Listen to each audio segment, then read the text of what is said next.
नमस्कार अमरावती।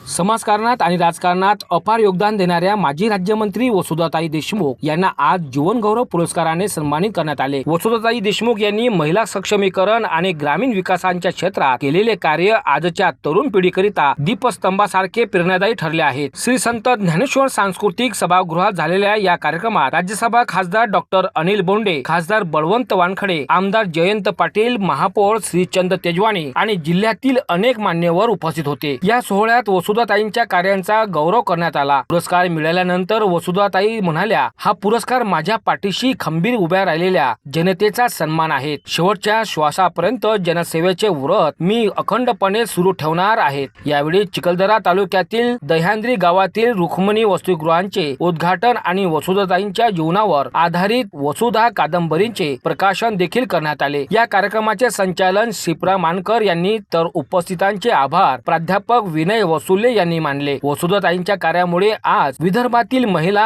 आत्मनिर्भर बनत आहेत आणि समाजातील बदल घडवला जात आहेत। या दीपस्तंभासारख्या प्रेरणादायी कार्यांचा सन्मान करण्याकरिता जीवन गौरव पुरस्कारांचा हा सोहळा देखील विशेष ठरला आहे। अनेक लोक राजकारणात नसतात, राजकारणात राहतात, पण 80% राजकारण करतात, 20% समाजकारण करतात। पण राजकारणात राहून, यशस्वी राजकारणात राहून 80% समाजकारण आणि 20% राजकारण करणारी व्यक्ती ही खऱ्या अर्थाने वसुधाताई देशमुख आहे।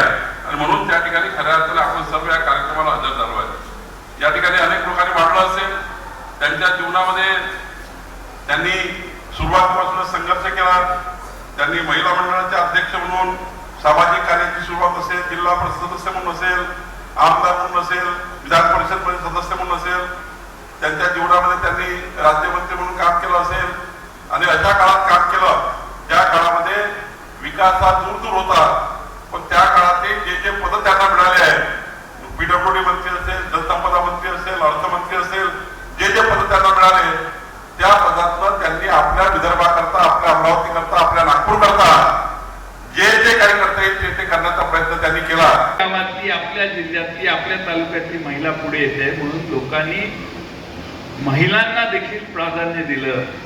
मी असं म्हणेन की महाराष्ट्राच्या दृष्टीनं अमरावती जिल्ह्यातलं हे वातावरण हे सगळ्यात आदर्श वातावरण आहे।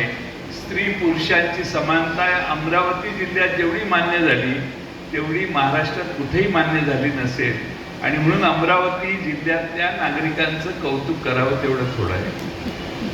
आपण सगळ्यांनी मोठ्या मनाने आपल्या भगिनी जर पुढे जात असतील तर त्यांना प्रोत्साहन देण्याचं काम केलं आणि म्हणून आमच्या वसुधाताईंना या ठिकाणी त्यांचं अभिष्ट चिंतन करायला येत असताना मनापासून आम्हा सगळ्यांना आनंद आहे। मी अनेक वर्ष मंत्रिमंडळात होतो नव्हतो, पण वसुधाताई कायम मला येऊन भावाला भेट द्यायची म्हणून दरवर्षी नियमाने माझ्याकडे येऊन मला पोशाख करायचे।